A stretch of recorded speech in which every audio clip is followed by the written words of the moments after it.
নমস্কার। রাত গভীর।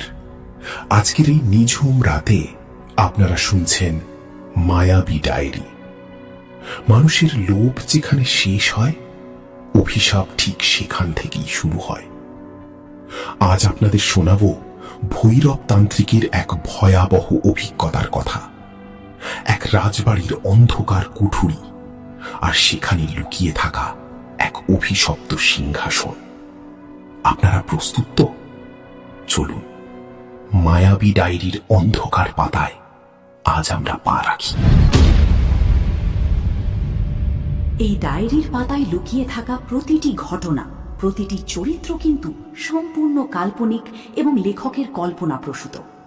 বাস্তব জগতের কোনো জীবিত বা মৃত ব্যক্তি অথবা কোনো ঘটনার সাথে যদি এর কোনো মিল খুঁজে পান, তবে তা নিতান্তই কাকতালীয় এবং অনিচ্ছাকৃত বলে গণ্য হবে। আজকের বিশেষ নিবেদন, কালোহারার অভিশপ্ত সিংহাসন। গভীর জঙ্গলের রাস্তা, অমাবস্যার রাত, হেডলাইটের আলোয় কুয়াশা যেন কুঁচকে আসছে। ভৈরব তান্ত্রিকের সঙ্গে গাড়িতে রয়েছে জমিদার রাজেন্দ্র বাবু এবং তার নাস্তিক সচিব সৌমেন। গাড়ি চলেছে সেই অখ্যাত রাজেন্দ্রপুর রাজবাড়ির দিকে। রাজেন্দ্র বাবু হঠাৎ বলে উঠল, ভৈরব বাবু, আর কত দূর? ওই কুঠুরির দিকে তাকালেই আমার মনে হয় কেউ যেন আমাকে টেনে নিয়ে যাচ্ছে। আমার ঠাকুর দাদা ওখানেই শেষ নিঃশ্বাস ত্যাগ করেছিলেন। আমার সারা শরীর কেমন ঠান্ডা হয়ে আসছে। সৌমেন রাজেন্দ্রবাবুর উদ্দেশ্যে বললেন, রাজেন্দ্রবাবু, আপনিও বিশ্বাস করছেন এই তান্ত্রিক ভেলকি? ওটা পুরনো বাড়ি, কাঠের আওয়াজ আর ইঁদুরের শব্দ তো হবেই। ভৈরব বাবু, আপনি কি সত্যি বিশ্বাস করেন এখানে ভূত আছে? বিজ্ঞান কি তাহলে মিথ্যা? সৌমেন বাবু, আপনি না জেনে আগুনে হাত দিয়েছেন বলেই ওই ছায়া আপনার পিছু নিয়েছে। লজিক বা যুক্তি দিয়ে মহাকালের নিয়ম মাপা যায় না। ওই বাড়ির অন্দরে যে অন্ধকারের রাজ্য আছে তা আপনার বিজ্ঞানের বইয়ের বাইরে। আজ অমাবস্যার রাতে ওই কুঠুরির সত্য প্রকাশ পাবে। গাড়ি এসে থামল রাজবাড়ির বিশাল সিংহদুয়ারের সামনে। জংধরা লোহার গেটটা প্রচন্ড ঝড়ে কেঁপে উঠল। ভৈরব তান্ত্রিক গাড়ি থেকে নামলেন। রাজবাড়ির প্রতিটি ইটে যেন লেখা আছে কোনো এক করুণ মৃত্যুর ইতিহাস। ভৈরব তান্ত্রিক হরিপদকে নির্দেশ দিয়ে বললেন, হরিপদ, গেটটা খোলো। আজ রাতে আমাদের আর ফেরার পথ নেই। হয় আজ সেই অভিশপ্ত সিংহাসন হার মানবে, নয়তো আমাদের অস্তিত্ব চিরতরে মুছে যাবে। ভৈরব তান্ত্রিক রাজবাড়ির ভেতরে পা রাখলেন। বিশাল হল রুম, ধুলোয় জমাট বাঁধা বাতাস, দেওয়ালে টাঙানো তৈলচিত্রগুলোর চোখ যেন তাদের অনুসরণ করছে। হরিপদ মোমবাতি জ্বালিয়ে সবার আগে হাঁটছে। বাবু, এই বাড়ির হাওয়াটা কেমন ভারী। মনে হচ্ছে কেউ আমাদের নিঃশ্বাস গুনছে। আমরা কি সত্যি ভেতরে যাব? ঠাকুর দাদা বারণ করেছিলেন। হরিপদ, ভয় পাস না। আমি যতক্ষণ আছি এখানে, তোকে এই বাড়ির বাতাস স্পর্শ করতে পারবে না। সৌমেন বাবু, টর্চটা উপরের দিকে ধরুন। দেখুন তো দেওয়ালে কি লেখা আছে। কিছু তো নেই, শুধু পুরনো নোনা ধরা দেওয়াল। আপনি অযথা ভয়ের পরিবেশ তৈরি করছেন ভৈরব বাবু। দেখুন, কিছুই হচ্ছে না তো। কি কি ওটা কি? ওটা কি পড়লো উপর থেকে? চুপ, কেউ নড়বেন না। রাজেন্দ্র বাবু, আপনি টর্চটা ঠিক ওই কোণটায় ফেলুন যেখানে ওই কালো ছায়াটা নড়ছে। ভগবান, ওটা ওটা তো আমার ঠাকুর দাদার ছবি। ছবিটা মাটিতে পড়ে গেছে, কিন্তু ফ্রেমটা আস্ত আছে। অথচ কেউ তো হাত দেয়নি। ছবি পড়েনি রাজেন্দ্র বাবু, একে ফেলার চেষ্টা করা হয়েছে। বাড়ির অশুভ শক্তি আমাদের উপস্থিতি টের পেয়ে গেছে। সৌমেন বাবু, আপনার লজিক এখন কোথায়? দেওয়ালের ওই রক্তবর্ণের রেখাগুলো কি আপনার কাছে এখন কেবল নোনা ধরা দেওয়াল মনে হচ্ছে? ভৈরব বাবু, আপনি যা বলবেন তাই করব। আমি আর তর্ক করব না। শুধু আমাদের এখান থেকে বের করে নিয়ে যান। বেরোনোর সময় এখনো আসেনি সৌমেন বাবু। আমরা এসেছি ওই কুঠুরির অভিশাপ দূর করতে। আমাদের এখন ওই সিঁড়ি দিয়ে নিচে নামতে হবে, যেখানে সেই সিংহাসনটা রাখা আছে। দাদা, সিঁড়িটা নিজে থেকেই ভাঙছে, আমরা আটকা পড়ে যাচ্ছি।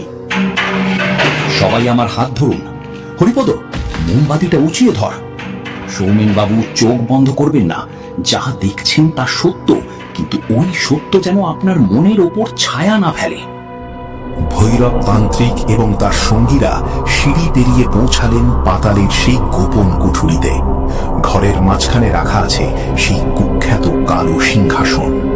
ধুলো এবং জালের আস্তরণ ভেদ করেও সিংহাসনটি থেকে এক অস্বাভাবিক কালো আভা বেরোচ্ছে। ঠিক সেই মুহূর্তে রাজেন্দ্রবাবু বলে উঠলেন, ওখানেই আমার ঠাকুর দাদা শেষ নিঃশ্বাস ফেলেছিলেন। ভৈরব বাবু, দেখুন সিংহাসনটা কেমন কাঁপছে। সবাই কুঠুরির দরজার বাইরে সরে যান। সোমেন বাবু, আপনি একদম কাছে আসবেন না। ওই সিংহাসন থেকে যে চৌম্বক শক্তি বেরোচ্ছে তা আপনার মস্তিষ্কের উপর আঘাত করবে। হরিপদ, ধূপদানিতে ওই বিশেষ তান্ত্রিক ধুনোটা দে। আজ এই সিংহাসনের অতৃপ্ত আত্মার সাথে আমার বিচার হবে। ভৈরব বাবু, আপনি যা করছেন তা কি বিপজ্জনক নয়? শরীর কেমন ঠান্ডা হয়ে আসছে। দেওয়ালের ওই ছায়াগুলো, ওরা কি সিংহাসনের চারপাশে ঘুরছে? সৌমেন বাবু, কথা বলবেন না। ওগুলো কেবল ছায়া নয়, ওগুলো রাজবাড়ির গত 3 প্রজন্মের অভিশাপ। ওম হ্রিং ভৈরবায় নমঃ, হ্রিং ফট ফট। দাদা, সিংহাসনটা হঠাৎ লাল হয়ে গেল কেন? দেখুন, সিটের উপর মানুষের হাতের ছাপ উঠছে। ওটা কি ঠাকুর দাদার হাত? শোন ওরে অশুভ আত্মা, এই সিংহাসন তোর নয়। তোকে আমি শান্তি দেব না, তোকে আমি এই মর্তলোক থেকে চিরতরে নির্বাসন দেব। ওম হ্রিং ক্লিং সর্বশত্রু সংহরায় ভৈরবায় নমঃ। ভৈরব বাবু, সিংহাসনটা নড়ছে, ওটা আমার দিকেই আসছে, বাঁচান আমাকে। আমার সামনে তোর কোনো অস্তিত্ব নেই, আজ তোকে ধ্বংস করতেই হবে। কুঠুরির ভিতর এখন ধ্বংসের খেলা। সিংহাসনটি ধর ধর করে কাঁপছে আর বাতাসের ঘূর্ণি সবকিছু ওলটপালট করে দিচ্ছে। সৌমেন আর রাজেন্দ্র বাবু ভয়ে চোখাশা হয়ে আছে। ভৈরব তান্ত্রিকের চোখ দিয়ে আগুনের আভা ঠিকরে বেরোচ্ছে। তোকে আমি শেষ করবই। এই রাজবাড়ির মাটিতে আর কোনো অতৃপ্ত আত্মার ছায়া থাকবে না। হরিপদ, তোর হাতের ওই পবিত্র জল সিংহাসনের ওপর ছড়িয়ে দে এক্ষুনি। ওম ভৈরব বাবু, সিংহাসনটা ওটা কি ধোঁয়া হয়ে যাচ্ছে? দেখুন, দেওয়ালের ওই রক্তবর্ণের দাগগুলো মুছে যাচ্ছে। এই তো সময়, আত্মা তার শৃঙ্খল ভেঙে মুক্তি পাচ্ছে। রাজেন্দ্রবাবু, আপনি আপনার কুল দেবতার নাম স্মরণ করুন।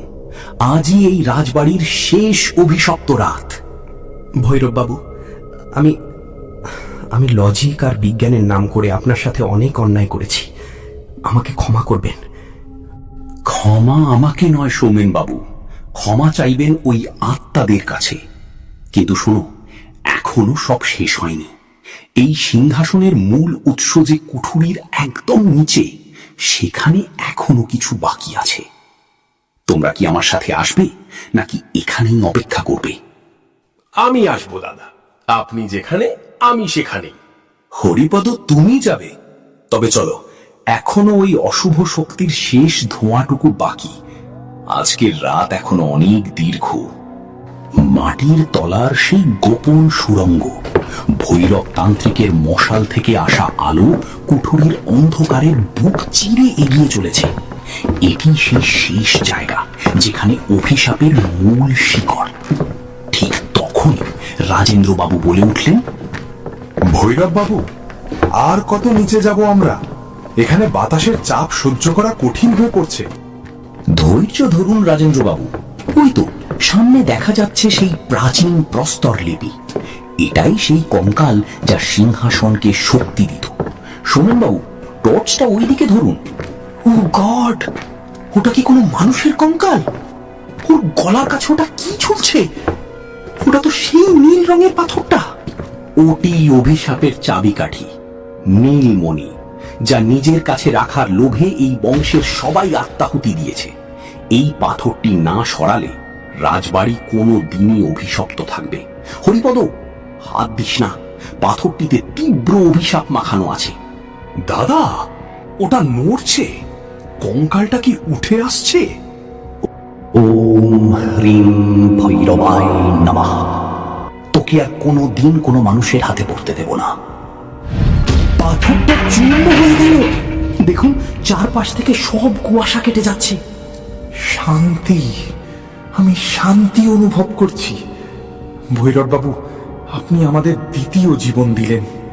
শান্তি আমার হাতে নেই রাজেন্দ্রবাবু, শান্তি মানুষের কর্মে থাকে। আজ থেকে এই রাজবাড়ি অভিশাপ মুক্ত।